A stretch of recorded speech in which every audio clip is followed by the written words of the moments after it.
Good morning. Day 7. Last night there were just 4 of us, all of us hiking the TRT, and we just had a lovely evening. We just sat outside till close to 10 o'clock after dark. That was the first time that's been possible for me on this trip that there were no mosquitoes. I mean, every single other night it's just set up your tent, get into your tent, don't go out unless you have to because the mosquitoes have been so brutal. So it was really special. And I started hiking about 6:30.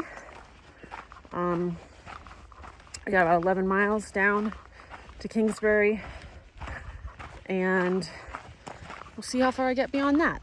My ankle hurts like excruciating, so I'm just going slow, but that's fine. I'm in my new chill mode, but definitely think we need to figure out how to up the pain pill dosage. This is heavenly. So divide this mountain into thirds. I'm looking at the back third, and the third of it over here is the California side of Heavenly. Heavenly's a ski resort, I should say. So this is the California side of Heavenly, and you ski down into the lake on that side. It's very pretty. And then that third of it back there is the Nevada side of Heavenly, where you're skiing down into the Carson Valley, towards the Carson Valley. That's your view. And that is where we are headed. Is we're going to be walking across the canyons of the Nevada side of Heavenly, underneath 4 ski lifts. Made it to the border. Great state of Nevada. Straight ahead. Giant tree. Put it into perspective, my hiking poles are about 4 feet long. They're down there. Looking down, you can see all the way south to Topaz Lake, which is a reservoir in Nevada. Ski lift number 1. This is the Mott's chair, serving Mott's Canyon, which I am in. Here is the Galaxy chairlift number 2. There are big stretches here where it would be hard to find a campsite. There's a ski resort. This is a steep mountain. You know, I guess you could hike down a run and sleep at the base of it, but this is a populated area here. I wouldn't want to sleep there. So best move is to try to get through Kingsbury in the middle of the day if you possibly can. There's the chairlift. I promised that we would be crossing under 4 chairlifts, but that didn't exactly work out because this is where the North Bull chairlift is supposed to be. And then over there, that's the top of the Boulder chairlift. I'm going to be hiking down into the parking area at the base of that chairlift, but unfortunately the trail does not have me going down that way, though tempting to do it that way. It's got me going all the way around. Here is Edgewood Creek. This is the last natural water source going this way in a very long time. It is also where I'm going to get off the trail and head over to the tramway. I was up there and hiked all the way around up here, and now I gotta hike down that road over there. So would have saved me some time. There's a road that goes off the trail round about here. It's not a cat track, you know, and it comes down and it follows the meadow chair up, a base of which is over there somewhere. Oh, there it is. Yeah, there. Not the meadow chair, excuse me, the boulder chair. So I could have done that and then just come back out to the trail this way. You know, honestly, I wish I had done that. But it's not really clear on the app where the best place is to get off trail to go to this market. Here it is. I was here a week ago today, dropping off a box for myself. Here it all is.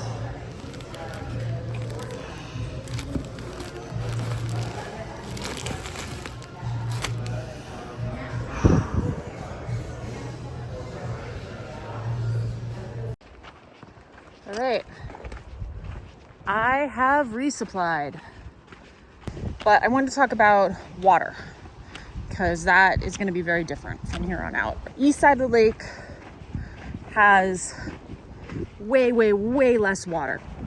When I got off trail back there at Edgewood Creek, that was the last natural water source on the map for 35 miles.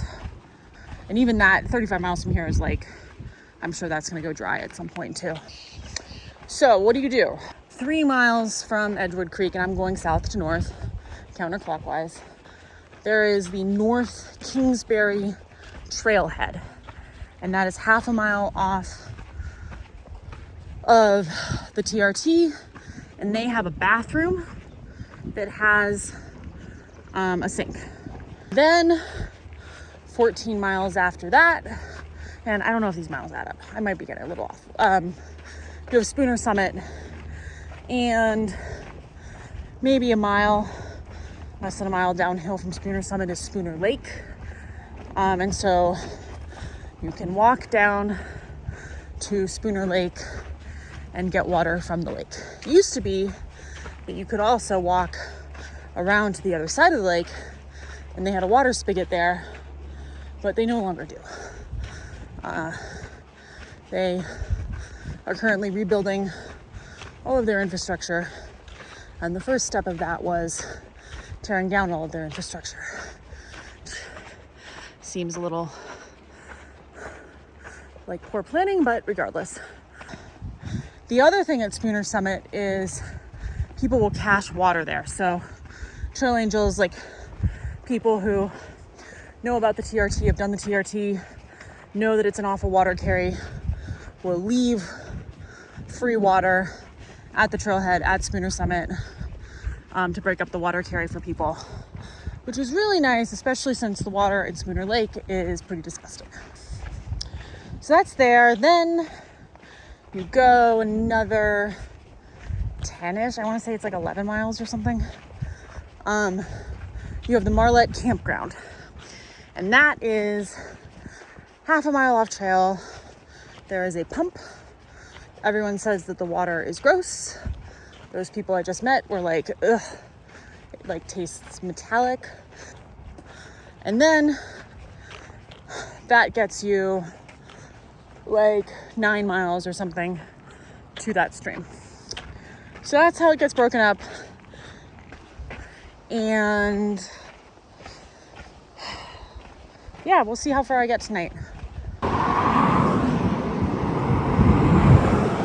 This might take a while. I'm at the Kingsbury North trailhead, which hopefully means I'm going to start leaving behind the day hikers and mountain bikers and all the people who are just out from their homes for a casual stroll. This is a section where there really aren't tent sites. You're just on the hill, and it goes up that way and down that way, and it's that. There's nothing flat, but like a tent site will appear. They always appear. Look, there's the entrance into Emerald Bay, right there. And over here, there is Fallen Leaf Lake.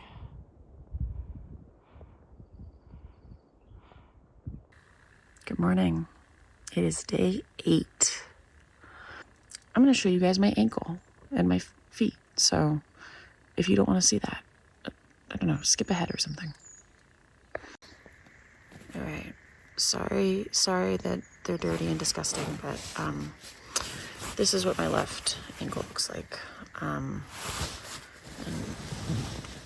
it's looked like this for a while. Here, swollen.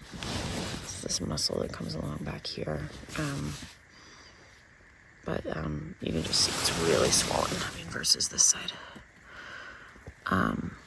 And I can't really bend it. Like, I have to push it in order to get it to come up.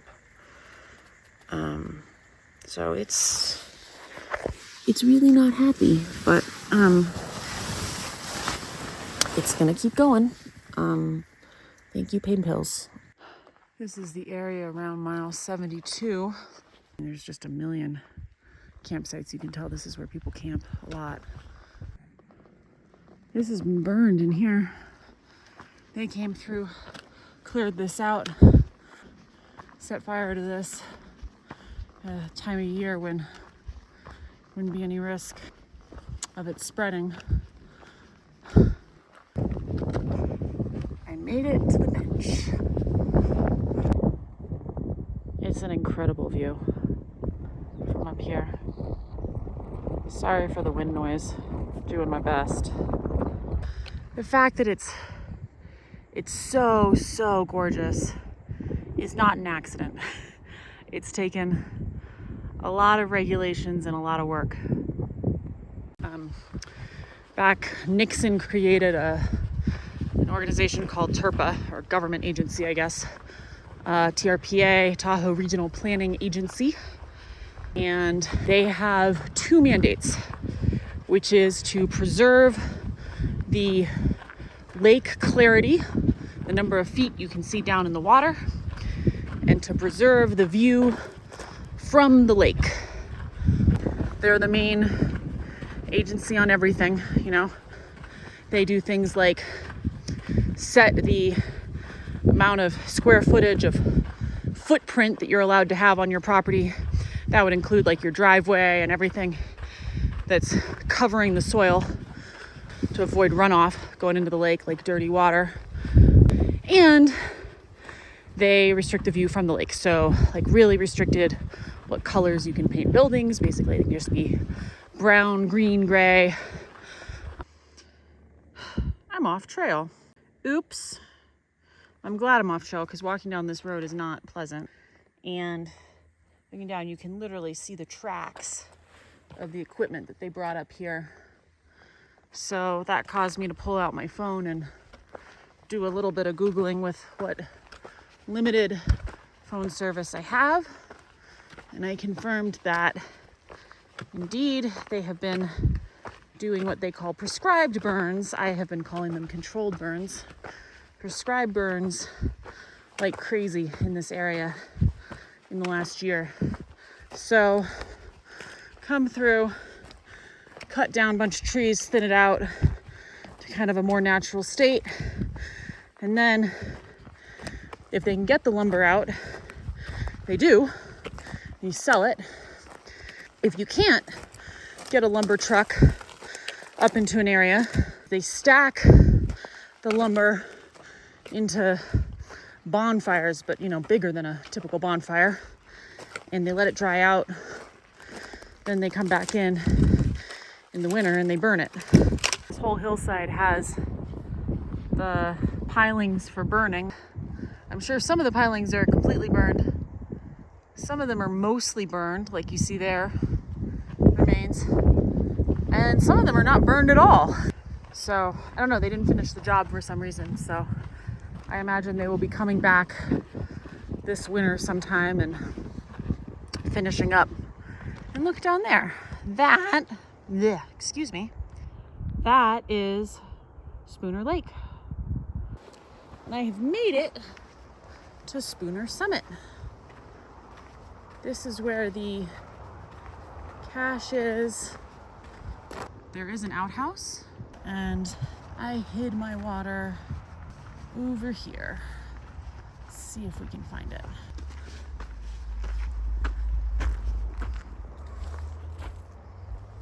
Hello, water.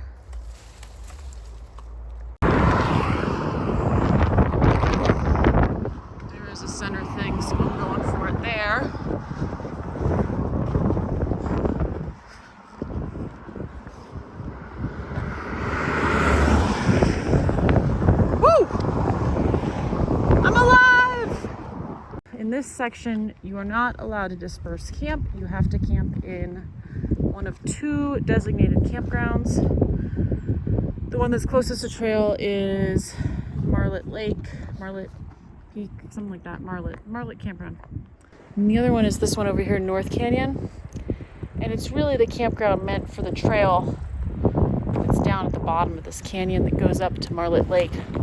Hopefully you don't have to use that campground, because that would suck. You have to lose all the elevation I just gained. Me, meanwhile, I get to keep climbing. Up, up, up. Whew. This is a tough one. Okay. Climb started out fine. Easy peasy first half, and got steeper, more like consistently steep. And it's been windy. It's been windy all afternoon, which through the trees was really nice. But then I got up here to above where there are trees, really. It's not above a tree line because there are some, but few and far between. And the wind is just relentless. And it's blowing me into the side of the mountain. I've had a couple of times where I've literally almost fallen over. And I'm just trying to stay standing and keep moving forward. Anyway, I came around a corner and I just looked ahead of me and I saw that it just continues on. I gotta get all the way over there. And even though it's not a climb anymore, my heart sank. I haven't even looked at what the mileage is to the turnoff for the campground. But this is a suck. So it's one of those things I gotta put my head down. Maybe I'll put on some music or something, and I just gotta power through it, because there is nothing good about this situation except for the view. I mean, it's a beautiful view of the lake, but even that, this is just brutal.